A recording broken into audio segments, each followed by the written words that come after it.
ერთ-ერთ ფილოსოფოს აქვს ნათქვამი და ძალიან მიყვარს ეს მაგალითი. ფიცხი იყო ძალიან, ფიცხი და მისი მამა უნდა გარდაცვლილიყო მაშინ, როდესაც ეს ფილოსოფოსი იყო სადღაც მე-10 კლასში. მალე უნდა დაამთავრებინა სკოლა და მამამ უთხრა, რომ მე ძალიან ღარიბი ვარო, ვერაფერს ვერ გიტოვებო და მე მინდაო, რომ ერთი თვისება დაგიტოვო და ესეთი რამე უთხრა.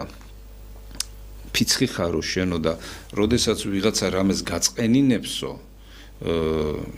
ესეთი რამე უთხარიო, მე ჩემ მომაკვდავ მამასო პირობა მივეციო, რომ რამე რომ ეწყინებოდაო, ერთი დღეღამე პასუხს არ გაგცემ, არავის რო არ გასცე პასუხიო. ანუ 24 საათი რო არავის არ გასცე პასუხი, ემოცია რო არ გამოავლინო.